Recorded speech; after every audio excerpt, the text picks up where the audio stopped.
অনেক ভর্তুকি ইতিমধ্যে দেওয়া হয়েছে। সুতরাং সেটারও একটা লিমিট আছে। বহির্বিশ্বের এই শককে তো আসলে কন্ট্রোল করার মতো কোনো স্ট্র্যাটেজি কাজ করবে না। প্রাইস রিঅ্যাডজাস্ট করতে হবে বা অ্যাডজাস্ট করতে হবে, অথবা ভর্তুকি বাড়াইতে হবে। ইন্টারিম গভর্নমেন্টের সময় একটা রাজনৈতিক অনিশ্চয়তা ছিল, বিজনেসের একটা অনিশ্চয়তা ছিল, যার কারণে সেভাবে প্রোডাক্টিভিটি বা প্রোডাকশন বাড়েনি। রেভিনিউ আয় বাড়ানোর চেষ্টা চলছে, রাজস্ব আয় আগের চেয়ে টার্গেট ফুলফিল করা যায়। যে সরকারের একার পক্ষে এই দায় মেটানো সম্ভব না। যারা এই টাকা পাচার করেছে তারা যদি আবার ইনভেস্ট করতে আসে, তাদেররা যদি এখানে সেগুলো ফেরত দিতে আসে, তাদেরকে সেই সুযোগটা দেওয়াই বেটার। খুব দ্রুতই ব্যাংকিং সেক্টরকে একটা শক্ত ভিত্তির উপর নিয়ে আসতে হবে।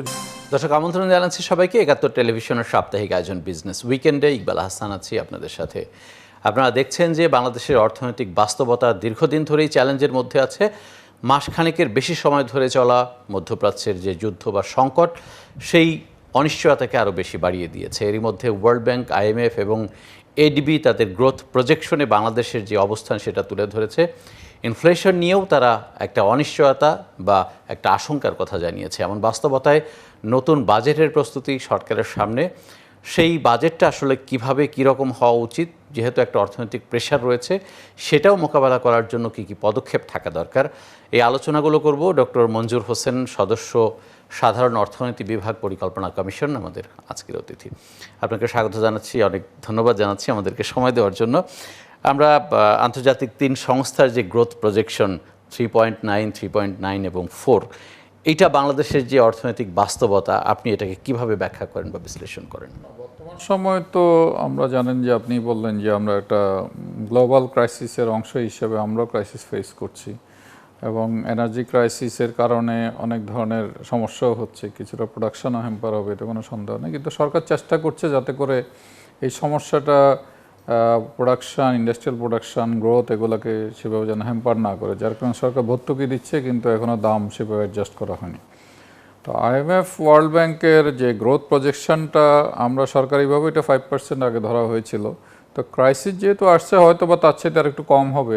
IMF এর রিপোর্টে এবার আমি একটু বিশেষত্ব দেখলাম যে গ্লোবাল ইকোনমিক যেই ক্রাইসিস বা একটা মন্দার ঝুঁকিও কিন্তু তারা করছে। যেহেতু আমরা বিশ্ব অর্থনীতির সাথে ওতপ্রোতভাবে এখন সম্পৃক্ত, এই মন্দার ধাক্কাটা যদি মন্দা হয়, বাংলাদেশকে কিভাবে ক্ষতি করতে পারে বলে মনে হয় আপনার? গ্লোবালি যদি এখন আমরা জানি না, ইরান, যুক্তরাষ্ট্র, ইসরায়েলের যে যুদ্ধ, সেটা আরও 2-1 মাস স্থায়ী হতে পারে, আরও আগেও শেষ হয়ে যেতে পারে।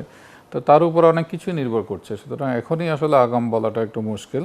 কিন্তু সরকার যে প্রস্তুতিটা নিচ্ছে, যে এই ধরনের সংকট তো আমাদের নিজস্ব ক্রিয়েটের সংকট না।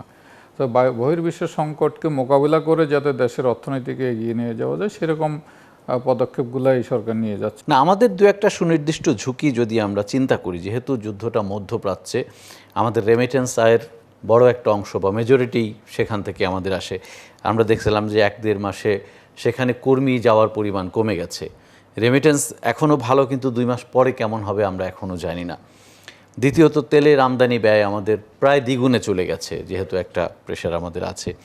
এইটা আসলে অ্যাবজর্ব করার মতো ইকোনমিক স্ট্র্যাটেজি আমরা নিচ্ছি কিনা? জ্বালানি মূল্য যদি এভাবে চলতে থাকে, সরকার একটা কমিটিও করেছে যাদেরকে প্রাইস অ্যাডজাস্টমেন্ট কিছুটা করা যায়। এটা করতেই হবে, না হলে আসলে সরকারের পক্ষে তো সম্ভব না এত বড় ভর্তুকি দিয়ে যাওয়া। তাতে করে ফিসকাল স্পেসটাতে আরও ফ্রেজাইলিটি তৈরি হবে। তা সেগুলো মাথায় আছে, আমি যতটুকু জানি সেগুলো সরকারের মাথায় আছে। তারপর সরকার চেষ্টা করছে যে জনগণকে কষ্ট না দিয়ে, ইনফ্লেশনকে না বাড়িয়ে, যদি এই যুদ্ধটা তাড়াতাড়ি শেষ হয়ে যায়, তাহলে আর এই ধরনের মেজারে হতে যাওয়া লাগবে না। একজন অর্থনীতিবিদ হিসেবে একটা বিশ্লেষণ জানবো যে সরকার এখন যেই বাড়তি আমদানির ব্যয় মেটানো বা সরকারের যে পরিচালন ব্যয়, যেহেতু রাজস্ব আয় কম, তাকে কিন্তু ব্যাংক ব্যবস্থার উপর খুব বড় আকারের একটা নির্ভরতা রাখতে হচ্ছে। আমরা তথ্য উপাত্তে জানি যে বিপুল পরিমাণ ধার এর মধ্যে হয়ে গেছে। তো সেইটা বেটার, নাকি প্রাইসটা অ্যাডজাস্টমেন্ট করে সরকারের ওই চাপটা কমানো বেটার? সরকার দুটো দিকে চিন্তা করছে। একটা হচ্ছে ব্যাংক বরোয়িং, ঠিক আছে, সেগুলো শোধ করা হবে ভবিষ্যতে, কিন্তু ইমিডিয়েটলি যাতে জনগণকে কষ্টের মধ্যে না ফেলতে হয়, সেই চেষ্টাটা আগে রাখা হয়েছে। তো জনকল্যাণমূলক বিষয়টাকে সবার আগে প্রায়োরিটি দেওয়া হয়েছে, যার কারণে ইমিডিয়েটলি প্রাইস অ্যাডজাস্টমেন্টটা করা হয়নি। কিন্তু ওইটাও আছে যে যেহেতু ইতিমধ্যে 1 মাসের উপরে হয়ে গেছে এই যুদ্ধ, তার চাইতে বেশি সরকারকে অনেক বেশি মূল্যে এনার্জি কিনে আনতে হচ্ছে, বিশেষ করে জ্বালানি কিনে আনতে হচ্ছে। সুতরাং সেক্ষেত্রে অনেক ভর্তুকি ইতিমধ্যে দেওয়া হয়েছে, সুতরাং সেইটারও একটা লিমিট আছে। সুতরাং লিমিট ক্রস করার আগেই আশা করি যে সরকার হয়তো কিছুটা প্রাইস অ্যাডজাস্টমেন্ট। রাইট। ইনফ্লেশনের প্রেশার নিয়ে আমরা দীর্ঘদিন প্রায় 4 বছর ধরে আমরা যে তথ্যপত্র দেখলাম যে আমার আয়ের চেয়ে ব্যয়টা বেশি হচ্ছে, অর্থাৎ মানুষের গরিবের কাতারে নাম লেখানোর প্রবণতা সেটা বাড়ছে। বিশ্বব্যাংকও সম্প্রতি এ নিয়ে তাদের একটা অবজারভেশন তুলে ধরেছে। যদি প্রাইস অ্যাডজাস্টমেন্ট করতে হয় ইনফ্লেশনকে আমরা যে কন্ট্রোলে আনার পরিকল্পনা বা একটা প্রত্যাশা ছিল, সেটা হয়তো একটা ব্যাঘাত ঘটবে। সরকারের হাতে অন্য কোনো স্ট্র্যাটেজি আছে কিনা যে বাজারটাকে ঠিক রেখে অন্তত এই প্রেশারটাকে এটাকে আসলে এই বহির্বিশ্বের এই শককে তো আসলে কন্ট্রোল করার মতো কোনো স্ট্র্যাটেজি কাজ করবে না। এক হচ্ছে হয় প্রাইস রিঅ্যাডজাস্ট করতে হবে বা অ্যাডজাস্ট করতে হবে, অথবা ভর্তুকি বাড়াইতে হবে। কারণ ভর্তুকি বাড়ানোর জন্য যে ফিসকাল ক্যাপাসিটি বা স্পেস, সেটা আমাদের দুর্বল, আপনারা সীমিত, আমরা জানি। সেটাও একদিনে ওভারনাইট হবে না, এটা অতীত থেকে হয়ে আসছে। সেইভাবে সেরকম কোনো স্ট্র্যাটেজি হয়নি যার দ্বারা এনবিআর বা তাদের পক্ষে সেই রকম লেভেলে যে ট্যাক্স কালেকশন সেটা আমরা দেখিনি। অনেক কথা বলা হয়েছে, আমি 5 ইয়ার প্ল্যানের কাজ করছি, আমি অনেক কথা বলা হয়েছে, কিন্তু আসলে বাস্তবে খুব বেশি সেগুলো বাস্তবায়িত হয়নি। যার কারণে এখন আমরা নতুন করে যে অর্থনৈতিক কৌশল চিন্তা করছি, সেখানে অবশ্যই বাস্তবতার নিরিখে কিছু ব্যবস্থা থাকবে যাতে করে এনবিআর এর সক্ষমতা বাড়িয়ে আমাদের রাজস্ব আয় বাড়ানো যায়, সেদিক থেকে চিন্তা করতে হবে। না, আপনি নিজে তো অন্তর্বর্তী সরকারের সাথেও কাজ করেছেন, নতুন সরকারের সাথেও কাজ করছেন।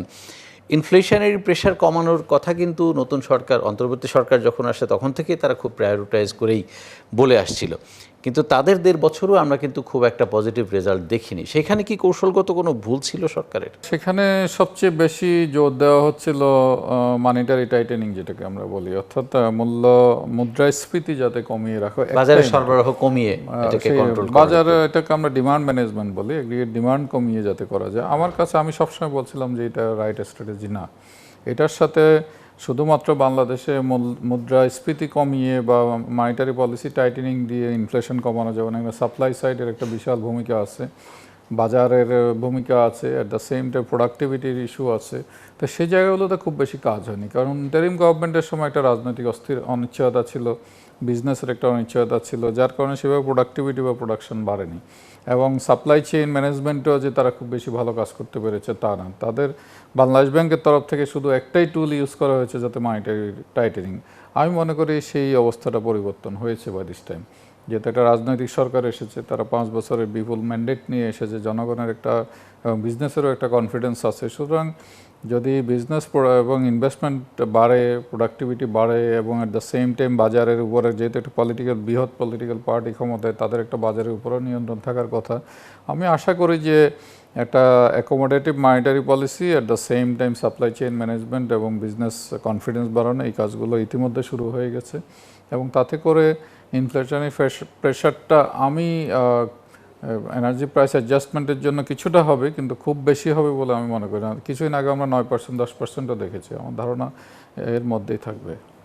আপনারা সবসময় একটা কথা বলেন যে একজন মানুষ দারিদ্র্যের মধ্যে খুব সহজে পড়ে যেতে পারে, কিন্তু তাকে সেখান থেকে টেনে তোলাটা অনেক বেশি চ্যালেঞ্জিং। বিশ্বব্যাংক বলেছে যে গত বছর আমাদের 14 লাখ নতুন দরিদ্র মানুষ যুক্ত হয়েছে। এবছর 17 লাখের মতো বের হয়ে যাওয়ার কথা ছিল, কিন্তু 5 লাখের বেশি বের হতে পারবে না, যেহেতু যুদ্ধের একটা চাপ আমাদের আছে। দরিদ্রদেরকে প্রায় 4 কোটি পরিবারকে ফ্যামিলি কার্ড দেওয়ার কথা বলা হচ্ছে। ইতিমধ্যে অনেকে 35,000-এর মতো পেয়েছে পরিবার। তার মধ্যে টার্গেটিং করা হচ্ছে সবচেয়ে হতদরিদ্র যারা আছে তারা। এছাড়া সোশ্যাল প্রোটেকশন যে সিস্টেমটা আছে, সেটাকে more of A universal protection সিস্টেমের দিকে নিয়ে যাওয়ার একটা পরিকল্পনা আছে সরকারের। আর এছাড়াও যেগুলো কৃষক কার্ড বলেন, হেলথ কার্ড বলেন, এগুলো ওভারনাইট তো হবে না, সরকার শুরু করে দিয়েছে। তো মানে একদিনও সময় ব্যয় করেনি বর্তমান সরকারের মাননীয় প্রধানমন্ত্রী, এবং অপচয় করেননি। সুতরাং সেদিক থেকে চিন্তা করলে বলতে হবে যে আন্তরিকতার কোনো, সদিচ্ছার কোনো ঘাটতি নেই। সরকার মানে সব দিক থেকেই খুব দ্রুত কাজ করার চেষ্টা করছে, যাতে ইকোনমিকে সে যে ভঙ্গুর অবস্থায় ছিল, সেই ডুবন্ত অবস্থায় ছিল, সেখান থেকে যেন টেনে তোলা যায়, এবং টেনে তুলে এটাকে একটা গ্রোথ মোমেন্টামে নিয়ে যাওয়া যায়। এবং সেই কাজটা শুরু হয়ে গেছে। একটা সমস্যা হচ্ছে শুধু, সেটা হচ্ছে যে আমরা এনার্জি ক্রাইসিস বা আন্তর্জাতিক পর্যায়ের যে ক্রাইসিসটা, আমি আশা করি যে এটা যদি বেশি দিন লিঙ্গার না করে, ইকোনমি খুব দ্রুতই রিকভার করবে। আমার দারিদ্র্য নিরসনে সরকারের যে পদক্ষেপ, সেটা নিয়ে আরও 2-একটা প্রশ্ন আছে। সাধারণভাবে আপনারা যখন অর্থনৈতিক বিচার বিশ্লেষণ করেন বা অর্থনীতির যেই টুলসগুলোর অ্যানালাইসিস সামনে আসে, সরাসরি ক্যাশ ট্রান্সফার দারিদ্র্যকে এটা কমাতে পারে সেটার প্রমাণ কিন্তু খুব বেশি ওই অর্থে নাই, বরং কাজের মাধ্যমে যদি আমরা সেটার ফিডব্যাকটা পাই, একটা বিনিময়ের মাধ্যমে সেটা হতে পারে। এখানে ফ্যামিলি কার্ডের মধ্যে সরাসরি টাকা দেওয়া এটা কি কার্যকরভাবে দারিদ্র্য নিরসনে খুব বড় ভূমিকা রাখবে বলে মনে হয়? না, এটা তো একটা টুল মাত্র। এছাড়া সরকারের আপনি যদি ম্যানিফেস্টোটা দেখেন, সেখানে অনেক ধরনের নতুন নতুন আইডিয়ার কথা বলা হয়েছে। তার মধ্যে আছে ওয়ান ভিলেজ ওয়ান প্রোডাক্ট, যাতে করে একটা ভিলেজ থেকে একটা প্রোডাক্টকে প্রমোট করে অনেক লোককে সেখানে বিজনেসের সাথে ইনভলভ করা যায়। ডিজিটাল টেকনোলজি ইউজ করে যাতে তাদের মার্কেটিং লিঙ্কেজটা ডেভেলপ করা যায়। খাল খননের মাধ্যমে যাতে সেখানে কৃষি যেমন সেচের সম্প্রসারণ হবে, at the same time fish নিউট্রিশনের একটা ব্যবস্থা হতে পারে। তারপরে এরকম অনেক ধরনের পদক্ষেপ এসএমইকে ডেভেলপ করার জন্য বলা হচ্ছে। সুতরাং একটা দুইটা না, কর্মসংস্থান প্লাস যারা অর্থদরিদ্র তাদেরকে একটা ফিনান্সিয়াল ক্যাশ ট্রান্সফার দেওয়ার কথা বলা হচ্ছে। এখন ক্যাশ ট্রান্সফারের সাথে সাথে যে অন্যান্য মেজারগুলো নেওয়া হবে, কর্মসংস্থানের কথা বলা হচ্ছে। ইকোনমি যদি আসলে গ্রো করা শুরু করে, আমি মনে করি যে আস্তে আস্তে সবগুলোই কিন্তু ইন্টারলিঙ্কড, একটার সাথে আরেকটা ইন্টারলিঙ্ক, সেভাবেই এগিয়ে যাবে বলে আমরা আশা করছি। আমাদের সামাজিক নিরাপত্তা কর্মসূচি নিয়ে মেজর দুটো অভিযোগ আছে। প্রথমত, আমাদের বরাদ্দ কম। আমাদের যতটুকু ব্যয় করা দরকার, আমাদের টাকার অভাবে আমরা হয়তো সেটা ব্যয় করি। যতটুকু ব্যয় করি সেটার আবার লিকেজ নিয়ে প্রশ্ন রয়েছে। তো এইবার যেহেতু সরকার একটা প্রেশারে আছে, তার কি সামাজিক নিরাপত্তা কর্মসূচিতে এই কার্যক্রমের মাধ্যমে ব্যয়টা বাড়বে? যদি বাড়ে, আসলে কোত্থেকে এই টাকাটা আসবে? না, কোত্থেকে আসবে সে চিন্তা তো আসলে করতে গেলে অনেক কিছু হিসাব করতে হবে। কিছুটা হয়তো বড় করতে হবে, কিছুটা রেভিনিউ আয় বাড়ানোর চেষ্টা চলছে, রাজস্ব আয় আগের চেয়ে টার্গেট ফুলফিল করা যাতে বিদেশি উৎস থেকেও কিন্তু নেওয়ার চেষ্টা করছে। সুতরাং চেষ্টাগুলো চলছে। এখন সেগুলোর মধ্যে প্রায়োরিটাইজ করার একটা ইস্যু থাকবে, আমি কোন জায়গাটায় বেশি দেবো। সেক্ষেত্রে সরকারের প্রায়োরিটি হচ্ছে ফ্যামিলি কার্ড, সেখানে হয়তো আরও বেশি বরাদ্দ থাকবে। অন্যান্য জায়গায় হয়তো কিছুটা কমানো হবে। তবে একটা জিনিস হলো যে লিকেজটা কমানোর জন্যই আসলে এই ধরনের ইউনিভার্সাল একটা কথা বলা হচ্ছে, মানে সিস্টেমে যাওয়া হচ্ছে যে সব ফ্যামিলিকে এই কার্ডটা দেওয়া হবে। তাহলে এখানে ধনী দরিদ্র ছোট বড় এমন কিছু থাকবে না, যার পাওয়ার কথা সে পাওয়ালো কিনা এই ইস্যুগুলো আর থাকবে না। তবে যে চ্যালেঞ্জটা রয়ে গেছে যে ইমিডিয়েটলি যে এক্সিস্টিং প্রায় 70-80টা 90টার মতো প্রোগ্রাম আছে, সেগুলোকে কমিয়ে অন্তত খুব মিনিমাম লেভেলে 10-15টাতে নিয়ে আসা, তার মধ্যে যাতে করে মিউচুয়াল এক্সক্লুসিভ হয়। তো রাইট। আমরা যদি এডিপি ইস্যুতে আসি, সরাসরি আপনি নিজে এখানে কাজ করেন, আমাদের সবশেষ 8 মাসের যে বাস্তবায়ন, এটা একেবারেই হতাশার একটা চিত্র।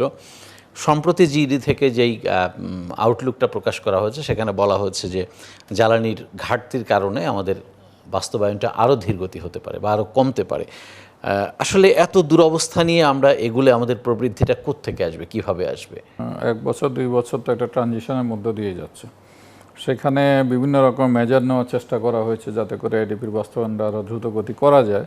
কিন্তু অ্যাট দ্য সেম টাইম এটাও চেষ্টা করা হয়েছে প্রজেক্টগুলোকে আর একটু ফার্দার স্ক্রুটিনি করা হয়েছে, আর একটু চেক অ্যান্ড ব্যালেন্সের ব্যবস্থা করা হয়েছে।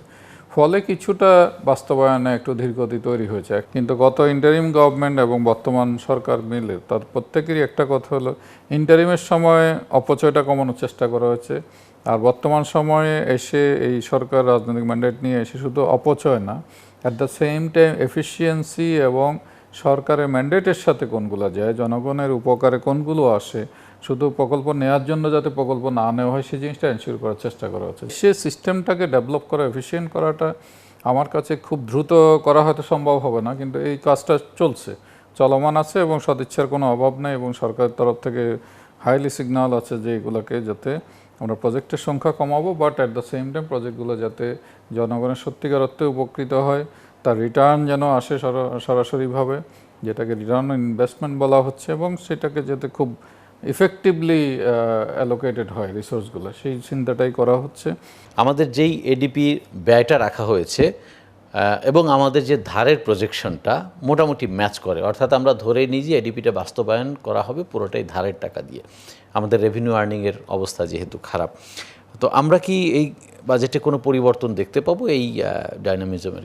মানে কিছুটা তো পরিবর্তন হয়তো থাকবেই, কিন্তু কথা হলো যে মানে ওভারনাইট তো এই সিস্টেমগুলো চেঞ্জ করা যাবে না। এটা গত 14-15-20 বছরের একটা সিস্টেম ডেভেলপ হয়ে আসছে। ফলে এই সিস্টেম থেকে বের হতে হলে যেটা করতে হবে যে একটা নতুন সিস্টেম, যেটাকে আমরা ইকোসিস্টেম বলতে পারি, ধার কত হবে, উন্নয়নটা কিভাবে হবে, গ্রোথটা কিভাবে বাড়বে, সেই জায়গাগুলোতে কাজ করা হচ্ছে। সেজন্য একটা অর্থনৈতিক কৌশল, যেটা সত্যিকার অর্থে একটা কৌশল হয়, সেটা নিয়ে আমরা কাজ করছি ইতিমধ্যে। আমাদের $42 বিলিয়ন মতো পাইপলাইনে ইন্টারন্যাশনাল যেই ডেট সেটা পড়ে রয়েছে এবং সিংহভাগই সেখানে প্রকল্পের টাকা, আমরা বাস্তবায়ন করতে পারি না বলে তারা টাকাটা ছাড় করতে পারে না। সুতরাং এডিপি বাস্তবায়নের গতি বাড়লে সেখানেও হয়তো আমাদের একটা বেনিফিট আসতে পারে। এটা কি কোনো অনাগ্রহের বিষয় আছে, বিদেশি টাকার প্রকল্প বাস্তবায়ন কম হোক বা স্লো করা, এরকম কোনো না, বিষয় আমার কাজ সেটা করে মনে এখানে? হয় না। বরং বিদেশি টাকার প্রকল্পগুলোতে এমন ধরনের অনেক সত্য যুক্ত থাকে যেগুলোকে অ্যাড্রেস করতে যে সময় লাগে এবং অনেক ধরনের মেকানিজম ডেভেলপ করতে হয়। সেখানে অনেক ধরনের বাইরের কনসালটেন্টের নিয়োগের বিষয় থাকে, অনেক কিছুই আছে। সেগুলো দেশের উপকারে কতটুকু লাগলো তার চাইতে বেশি হলে এর মধ্যে কমপ্লিকেটেড প্রসেসটা, আমার মনে হয় সেটাই হচ্ছে বড় জিনিস। আদারওয়াইজ অন্য কোনো অনাগ্রহ আছে বলে আমার মনে হয় না। বৈদেশিক মুদ্রা আমাদের দরকার আছে।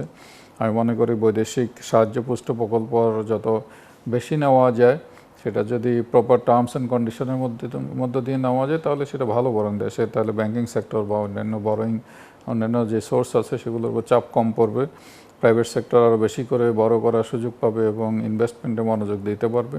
কিন্তু যে বিষয়টা গুরুত্বপূর্ণ, যে দেশের স্বার্থটাকে সবার আগে প্রাধান্য দিতে হবে। অনেক প্রকল্প অতীতে নেওয়া হয়েছে বিদেশিদের টাকায়, যেগুলো আমরা দেখেছি যে মানে দেশের স্বার্থকে পুরোপুরি প্রাধান্য দেওয়া হয়নি, সেগুলো বিভিন্ন ধরনের অন্যান্য ইস্যু ছিল।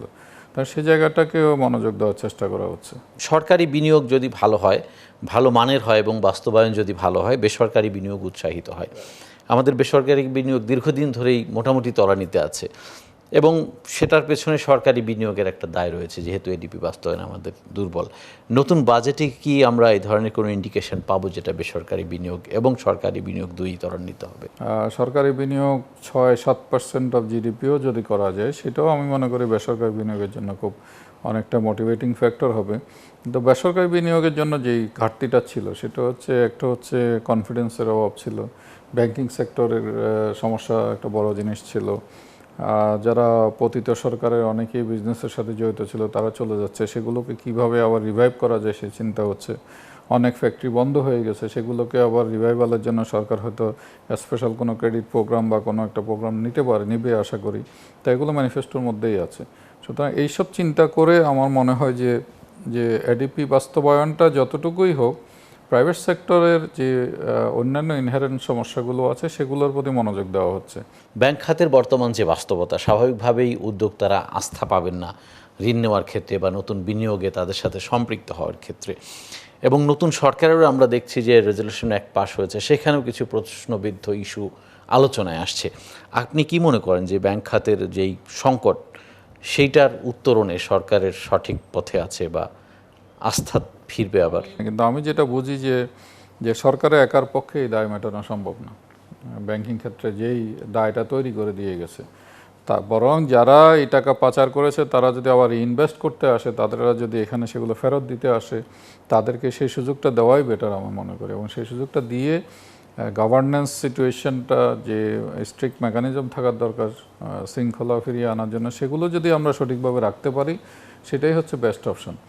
সরকারের তো একটা অপশান রেখেছে, এর অর্থ এই না যে তারাই আবার সেখানে ইনভেস্ট করবে, অন্যদেরও যাতে ইনভেস্ট করার একটা সুযোগ থাকে সেসব ব্যাংকে, সেই ব্যবস্থাটা হয়তো রাখা হয়েছে। কিন্তু এটাই ফাইনাল কথা বলে আমি মনে করি না।